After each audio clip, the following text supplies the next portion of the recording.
Hola, soy Rafa Nascimento. Hace aproximadamente unos 12 años, el Ministerio de Seguridad para Alimentos y Medicamentos de Corea del Sur amplió la ficha técnica del fármaco dutasteride para que pueda ser utilizado como un medicamento más contra la alopecia androgénica, y no solamente como un medicamento de perfil urológico, que era como había sido utilizado lógicamente hasta ese momento solamente. Para ello, se basaron en un ensayo clínico anclado en fase 3, recordando que los ensayos clínicos pueden contar inclusive hasta 4 fases en donde se valora eficacia y seguridad en la población. Años después pasó lo mismo en Japón.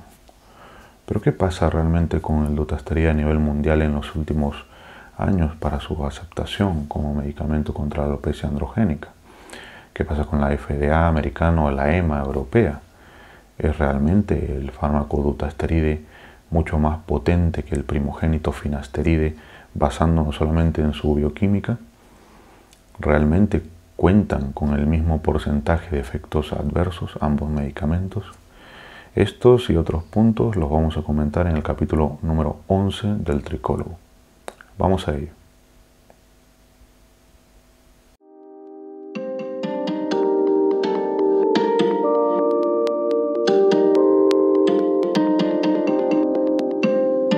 Esto es El Tricólogo, un programa del canal de Unity Head.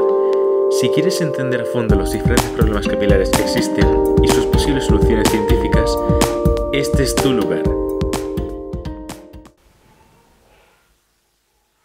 Muy buenas. Vamos rápidamente a hacer una comparativa entre dutasteride y finasteride y a definir algunos puntos que son ya conocidos y muy hablados prácticamente en muchos ambientes en relación al dutasteride y a sus características bioquímicas y farmacocinéticas. Vamos rápido a ello.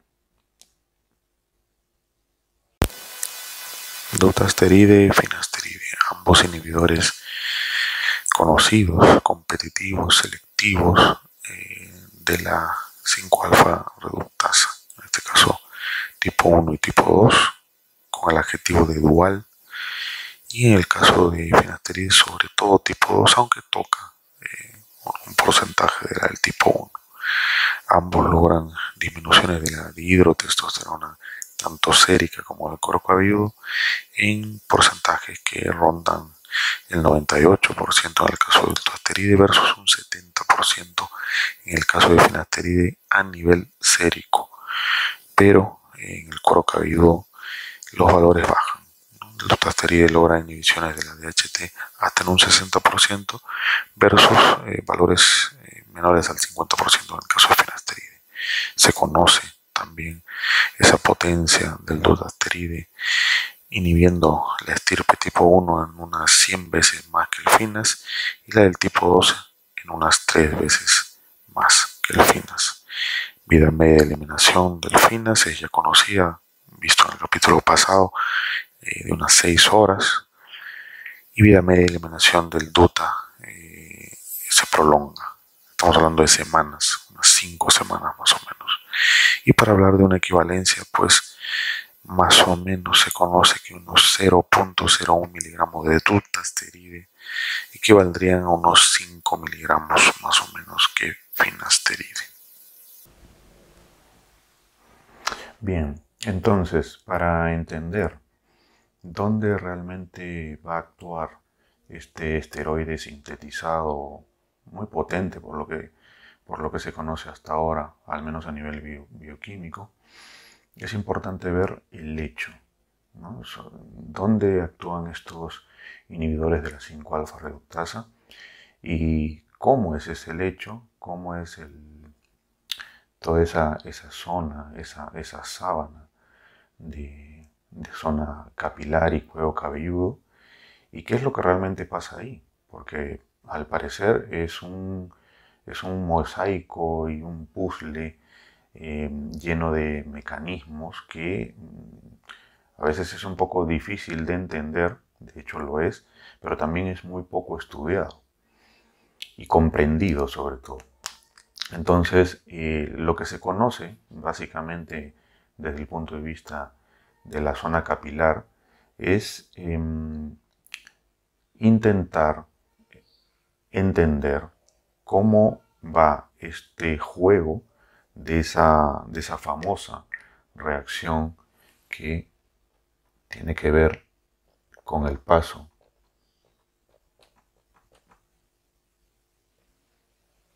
de la testosterona a la dihidrotestosterona, este famoso paso en el cual obviamente a este nivel es donde van a actuar los inhibidores de la 5-alfa reductasa, entendiendo también que hay un factor importante sin el cual no se podría producir todo esta cascada de señalizaciones y de efecto deleterio de las personas que tienen la condición de alopecia androgénica, que serían los receptores androgénicos, ¿no? En este caso. Pero es interesante, un poco a manera de esquema, ver qué es lo que pasa arriba. Y en esta primera parte voy a comentar un poco eso, o más intentar acercarme de lo que se conoce hasta ahora, de ese funcionamiento y ese misterio en realidad de lo que pasa ahí arriba. Y para ello, obviamente, voy a dividirlo en dos zonas, ¿no? A grosso modo, porque hay que entender y comprender que lo que vemos macroscópicamente también tiene y debe tener una explicación a nivel microscópico, a nivel del cuero cabelludo, de la zona interfolicular y obviamente también una explicación intrafolicular. Pero vamos a empezar un poco de lo macroscópico, y para hablar un poco de lo macroscópico a grosso modo tendríamos que dividir dos zonas que son muy importantes en la evolución de la alopecia androgénica, que es obviamente la zona frontal, todo lo que son entradas, vértices y coronilla, y obviamente la zona occipital. De esa manera podemos hacer claramente una distinción entre esos folículos de la parte anterior que, entre comillas, se les ha puesto el adjetivo de sensibilizados versus los folículos que no están sensibilizados, que estarían en la parte posterior en términos generales y salvo excepciones, porque hay también algunas excepciones de algunos pacientes que rompen esta regla, ¿no? Pero bueno, ese será motivo de otro capítulo. Entonces, para empezar hablando de ello, hay que ver primero, reconociendo que hay grupos de hormonas más potentes, los receptores que son muy importantes y que probablemente le dan la condición de sensibilizados a los folículos que están en la parte anterior. Y obviamente el grupo enzimático. Entonces hay que decir que con lo poco que se maneja de información en estudios medianamente pasados, pero por lo menos estudios no clínicos, hay que entender que sí ha habido una diferencia, digamos así, de lo que pasa arriba en relación, por ejemplo, a las enzimas, a esas dos grandes estirpes y tipos enzimáticos, que no voy a tocar el tercero, no viene al caso, pero sí se ha visto un poco las diferencias que puede haber entre cómo se distribuyen la 5-alfa reductasa tipo 1 en la parte anterior versus a su distribución en la parte occipital, y también cómo se distribuye la 5-alfa reductasa tipo 2 tanto en la parte anterior como en la parte occipital. Y hay diferencias, ¿no? Lo primero que hay que decir es que más o menos la distribución del tipo 1 es medianamente homogénea en todo el cuero cabelludo, y no habría una diferencia notable entre la cantidad, actividad, más o menos actividad de esta enzima tipo 1 en ambas zonas. No habría necesariamente una diferencia notable, ¿no? más o menos se mantendría similar, obviamente hablando del proceso de alopecia androgénica, y con una distribución pues un tanto homogénea. Pero ¿qué pasa con la del tipo 2? ¿Qué pasa con esa 5-alfa reductasa tipo 2? ¿Cuál sería su distribución?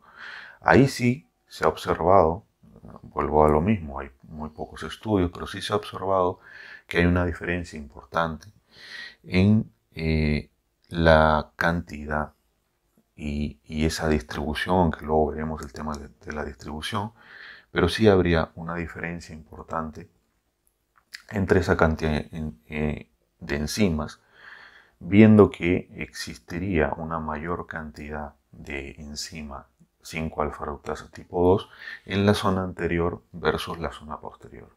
Y en términos generales, habría más cantidad de la 5-alfa reductasa tipo 1 sobre la tipo 2 en toda esa sábana capilar del cuero cabelludo. Entonces, tener esto presente, que es lo que se conoce hasta ahora, vuelvo a lo mismo, siempre bajo matices muy precisos, porque esto es muy variable. Esto es un poco lo que sucedería. Y esto es lo que sucedería a nivel macro. Otra de las cosas importantes a tener en cuenta es, y no voy a hablar lo que sucede de momento a nivel sérico, a nivel de la sangre, sino solamente a nivel de lo que ocurre a nivel capilar. También se ha visto que habría una diferencia.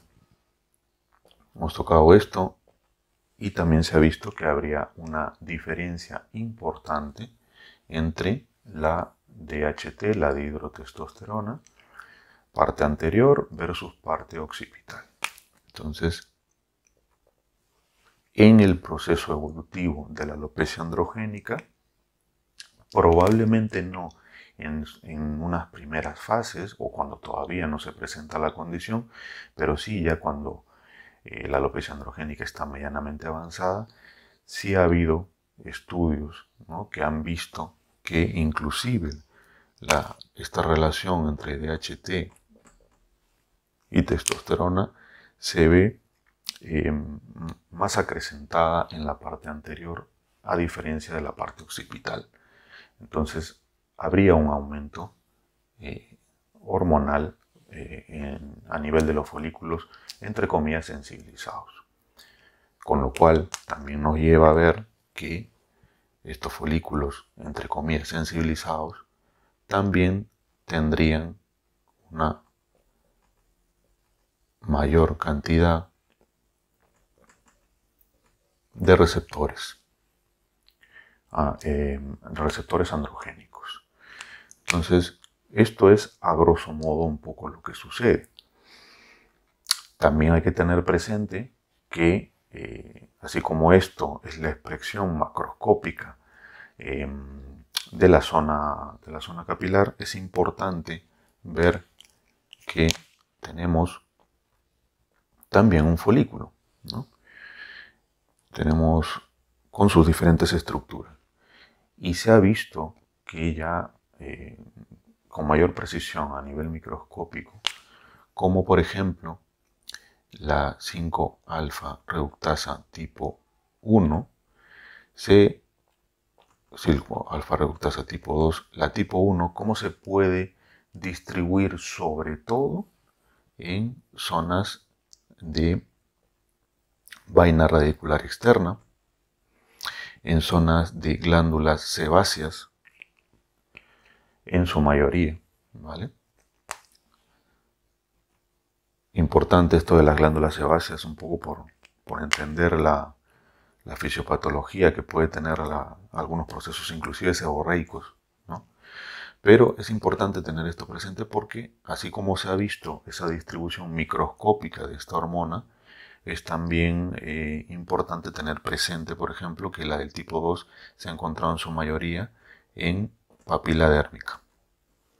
Porque es importante entender esas ubicaciones, porque no solamente es la distribución enzimática, sino también es la ubicación dentro de esa estructura y la importancia de esas estructuras en la evolución del proceso y en la activación de mecanismos que al final van a contribuir obviamente a ese efecto deleterio de los andrógenos, mejor dicho, en el proceso de alopecia androgénica. Una cosa obviamente es que se produzca o se active o se inactive esta enzima en zonas que no tienen que ver con papila dérmica, y obviamente la zona de papila dérmica es importante reconocer que es una pieza clave en el mecanismo productor y de crecimiento del cuero cabelludo. Entonces, a partir de ahí ya nos podemos ir ordenando un poco dónde recaen estos inhibidores, sobre qué sábana de mecanismos cinéticos y hormonales recae esto, para tratar de entender qué es lo que realmente puede pasar con el finasteride y con el dutasteride, que ya, como he dicho hace un momento, ya existe una diferenciación por lo menos farmacológica y bioquímica. Pero claro, al momento de caer aquí, ¿qué es lo que pasa? Una cosa es tener presente cuáles son sus diferencias, inclusive químicas, y otra cosa es entender que van a recaer sobre un complejo sistema capilar, y en ese sistema van a ejercer funciones diferentes, iguales obviamente, porque ambos son inhibidores de esta enzima conocida, pero obviamente van a caer sobre un sistema de distribución que, aunque se conozca esto en términos generales, hay que decir que cada paciente es diferente.